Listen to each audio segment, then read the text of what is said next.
तो चलिए first of all हम लोग समझते हैं कि कॉम्बिनेशनल सर्किट क्या होते हैं।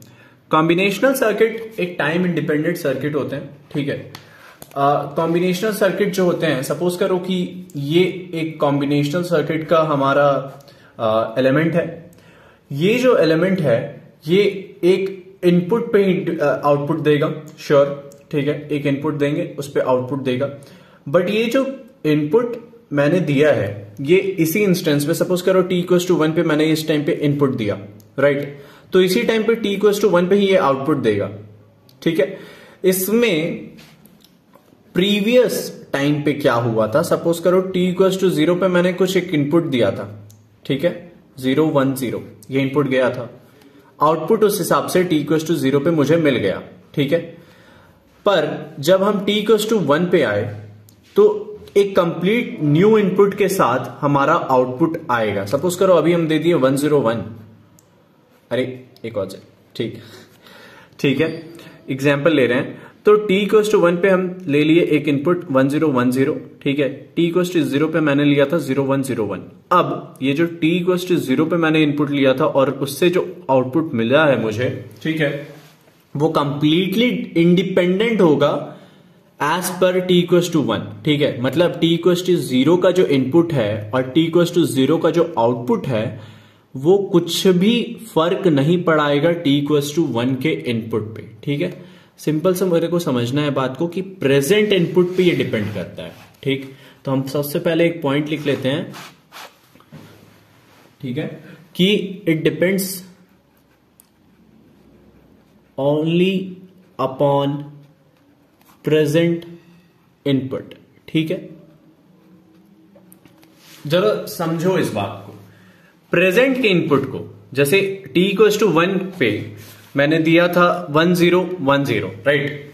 उसी इनपुट पे ये सर्किट वर्क करेगा, उसी इनपुट के ये आउटपुट देगा, ठीक है। ये पॉइंट क्लियर हो गया तो बहुत इजी हो जाने वाला है कॉम्बिनेशनल और सीक्वेंशियल सर्किट, और ये बहुत इंपॉर्टेंट पॉइंट है, ठीक है। तो वापस एक बार समझा देते हैं कि जो प्रेजेंट में मैंने इनपुट दिया है उस पे ही हमारा आउटपुट आएगा। प्रीवियस इनपुट पे कोई भी डिपेंडेंसी नहीं होने वाला है। नेक्स्ट इज सीक्वेंशियल की बात करें तो ये जो होता है ये क्या करता है कि डिपेंड करता है प्रेजेंट इनपुट पे, depend on present input as well as previous input,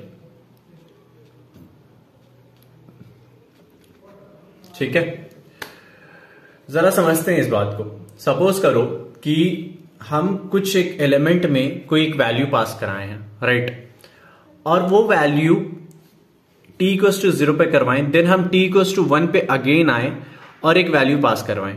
तो इस जगह पे t इक्वल टू 0 पे जो हम एलिमेंट पास कराए थे वो जो आउटपुट देगा, जिस टाइप का आउटपुट देगा, ठीक है, वो t इक्वल टू 1 को भी अफेक्ट करेगा, ठीक। ये फ्रेश इनपुट आउटपुट खेलता है, ये प्रीवियस पे भी डिपेंड करता है, ठीक है।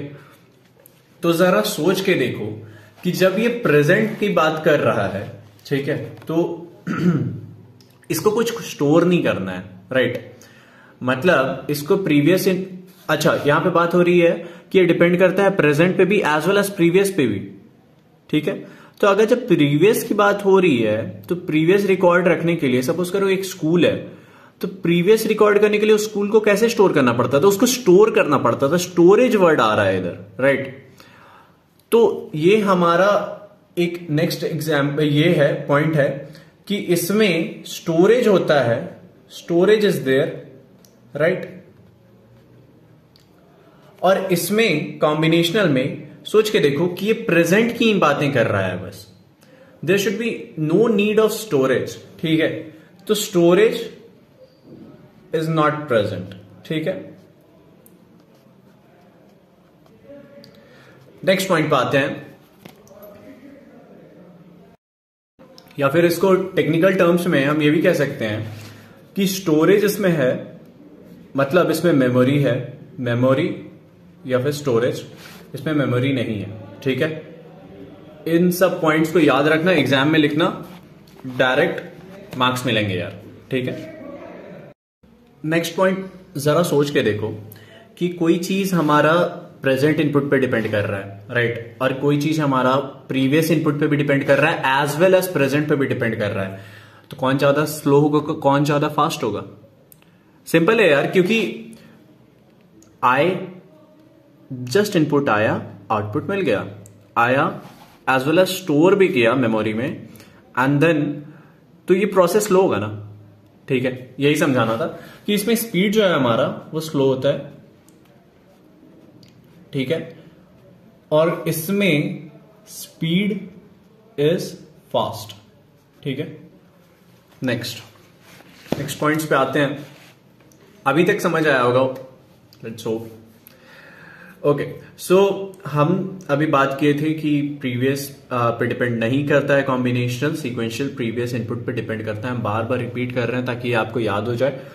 नेक्स्ट जो हमारा पॉइंट है वो ये है कि कॉम्बिनेशनल सर्किट जो होता है वो टाइम इंडिपेंडेंट होता है। ये हम स्टार्टिंग में भी शायद बोले थे कि टाइम इंडिपेंडेंट सर्किट होता है, क्योंकि इसको प्रीवियस टाइम पे जो भी इनपुट हुआ है,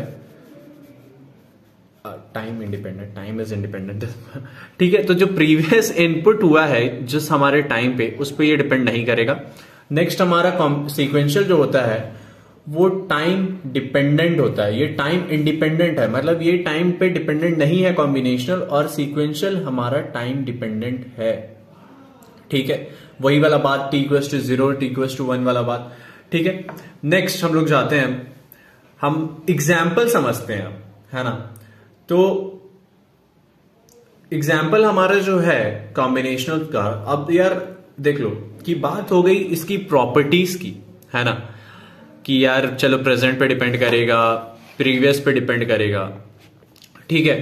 पर हम लोग अब इसका एग्जाम्पल देख लेते हैं कि किन किन चीजों को हम लोग कॉम्बिनेशनल सर्किट के पार्ट कहते हैं, किन किन चीजों को हम लोग सीक्वेंशियल सर्किट के पार्ट कहते हैं, ठीक है। और भी कुछ कुछ इसके डिफरेंसेस मिलेंगे, ठीक है, आप इंटरनेट पे देख सकते हो। गीक्स फॉर गीक्स का एक आर्टिकल है इस पे, हम उसका लिंक डिस्क्रिप्शन पे डाल देंगे इस बार, आप देख सकते हो। लेकिन मेरा यहाँ मोटिव था आप लोगों को समझाना वापस से। अच्छा, मैंने बात की थी डेफिनेशन की, तो हमारे इन्हीं डिफरेंसेस को कंबाइन करने तो एक परफेक्ट डेफिनेशन बन जाएगा। सिंपल, फर्स्ट लाइन इसकी, combinational circuit is time independent circuit. It depends upon the present input, not the previous input. Not लगाया मैंने बीच में, ध्यान देना। And it contains no memory, simple. And the speed is faster as compared to sequential circuit. Perfect, 3 line का एक definition बन गया। Same goes with sequential. इसका आप खुद से definition सोचना, ठीक है। ऐसे अगर नहीं समझ आए, डेफिनेशन अगर नहीं पता चले, मस्त एक लिंक दे देंगे हम आपको, उस लिंक पे जाना, वहां से आप नोट डाउन कर सकते हो। बट ट्राई करो यार, जो समझे हो उसी से आप डेफिनेशन बनाओ, ठीक है। ओके, तो एग्जाम्पल की बात कर रहे थे हम लोग। तो कॉम्बिनेशनल का सर्किट के एग्जाम्पल होते हैं इनकोडर, ठीक है। Next is decoder, then multiplexer, demultiplexer, और भी कई एग्जाम्पल्स होते हैं। जैसे आप लोग कॉम्बिनेशनल सर्किट में half adder, full adder circuit बनाओगे, ठीक है। नेक्स्ट हमारे सीक्वेंशियल सर्किट में होते हैं फ्लिप फ्लॉप। फ्लिप फ्लॉप भी कुछ कुछ टाइप के होते हैं, जैसे जेके फ्लिप फ्लॉप हुआ, एसआर फ्लिप फ्लॉप हुआ, डी हुआ, टी हुआ। ये सब हम भी आपको लिख के नहीं दिखा रहे हैं, क्योंकि यार इसमें हम एक वीडियो बनाएंगे, बहुत अच्छा से डिटेल में हम समझाएंगे इसको। नेक्स्ट है इसकी, और भी शिफ्टर्स का यूज किया जाता है, रजिस्टर्स का यूज किया जाता है, आप लोग रजिस्टर्स लिख सकते हो यहाँ पे, ठीक है। तो ये हमारे हो गए सीक्वेंशियल सर्किट के बारे में बातें। पर आज का हमारा यही टॉपिक कि कॉम्बिनेशनल क्या है, सीक्वेंशियल क्या है, ठीक है। तो आज हम लोग बात कर रहे थे कॉम्बिनेशनल के बारे, सीक्वेंशियल के बारे। इन सारे कॉम्बिनेशनल और सीक्वेंशियल की एग्जांपल्स को मैं अच्छे से समझाऊंगा, क्योंकि इन्हें बार बार सर्किट्स में यूज किया जाता है। देख सकते हो इनकोडर है तो डिकोडर है, ठीक है। तो ऐसे मल्टीप्लेक्सर है तो डीमल्टीप्लेक्सर है, तो इन सबको हम एक्सप्लेन करेंगे, ठीक है, आगे के वीडियोस में। So thank you for watching, और दैट्स इट, थैंक यू।